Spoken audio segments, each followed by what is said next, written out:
महाराष्ट्र के उप मुख्यमंत्री अजीत पवार नहीं रहे। बारामती के पास एक बड़े हादसे में, दर्दनाक हादसे में वो चल बसे। 5 और लोग भी उनके साथ में थे। लेकिन अब बड़ी खबर ये आ रही है कि अजीत पवार के प्लेन को एटीसी से मदद नहीं मिली और उसके बाद प्लेन बेकाबू हो गया, चट्टान से टकरा गया और ये आवाज तक रिकॉर्ड हुई है। तो आखिरी 10 मिनट में प्लेन में क्या हुआ, अजीत पवार के साथ, उनके प्लेन के साथ, पायलट्स के साथ क्या हुआ, दिखाते हैं, आपको बताते हैं सब कुछ। आप भी वीडियो को शेयर करें और जरूर कमेंट में बताएं कि क्या अजीत पवार के साथ कुछ, क्या आपको लगता है कि यहाँ पर कोई साजिश हुई है या कोई लूपहोल है या कोई फाउल प्ले यहाँ पर हुआ है, कुछ गड़बड़ हुई है, क्या आप मानते हैं? कमेंट जरूर करें। तो अजीत पवार ग्राम पंचायत के चुनाव में प्रचार के लिए निकले थे। बारामती के पास एयर स्ट्रिप है, वहां पर उनका प्लेन लैंड होना था। सब कुछ ठीक था, मौसम भी ठीक था। जी हाँ, मौसम ठीक था, प्लेन ठीक चल रहा था, दोनों इंजन काम कर रहे थे। क्रू मेंबर 2 थे, यानी कि एक पायलट, दूसरा को पायलट, और दोनों काफी ट्रेंड पायलट थे, पुराने पायलट थे, एक्सपीरियंस पायलट थे। इसीलिए लगातार वो अजीत पवार के साथ नजर आते थे। और सुबह सुबह अजीत पवार निकले तो वहां पर मौसम भी खराब नहीं था। लेकिन जब अजीत पवार बारामती के पास उनका प्लेन पहुंचा तो वहां पर कुछ गड़बड़ी क्रू मेंबर्स को लगी। दोनों पायलट्स ने इसे लेकर एटीसी को कंट्रोल किया। जी हां, यही खबर आ रही है कि एटीसी को यहां पर मदद के लिए कहा गया कि आखिरी वक्त में जहां पर लैंडिंग होनी थी, लैंडिंग को लेकर कुछ दिक्कत आ रही थी, लैंडिंग गियर में कुछ प्रॉब्लम आ रही थी, तो इसे लेकर बार बार एटीसी से संपर्क किया गया। लेकिन एटीसी से वैसी मदद मिली ही नहीं जो मदद मिलनी चाहिए थी। यही नहीं, इसके बाद एक बार और प्लेन ने वहां पर चक्कर लगाया, यानी कि जब प्लेन वहां पर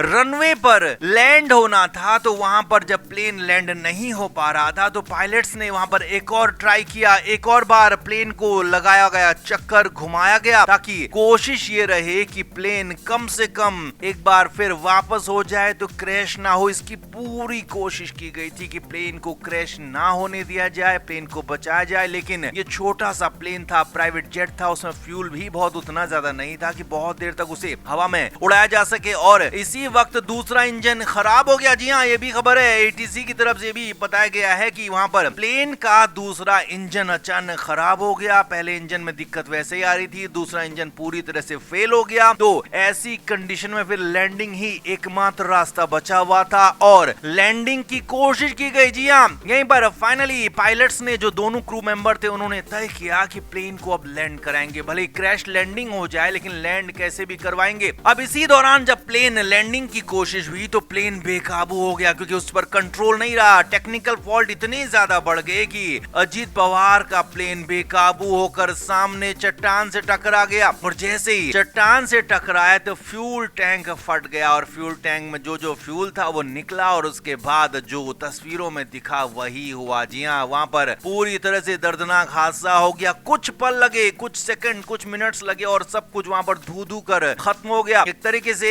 अजीत पवार, उनके साथ मौजूद दोनों के दोनों क्रू मेंबर्स और उसके साथ में अजीत पवार के सेक्रेटरी और भी लोग जो वहां पर थे प्लेन में, सभी 5 लोग एक झटके में चले गए। आखिरी 10 मिनट में पूरी कोशिश हुई अजीत पवार के प्लेन को बचाने की, अजीत पवार को बचाने की। एटीसी को संपर्क हुआ लेकिन एटीसी उस तरीके से मदद दे ही नहीं पाया और फिर बेकाबू होकर प्लेन टकरा गया चट्टान से और इसकी आवाज भी रिकॉर्ड हुई। अब ब्लैक बॉक्स खोजा जा रहा है, ब्लैक बॉक्स जैसे ही मिलता है पूरी डिटेल सामने आ जाएगी और वो भी हम आपको बताएंगे। तो आप क्या कहेंगे, क्या वाकई में अजीत पवार के साथ कुछ गलत हुआ है, क्या कुछ गड़बड़ी आपको कहीं से लगती है? कमेंट करके आप जरूर से जरूर बताएं, वीडियो को शेयर भी करें। Flame media report.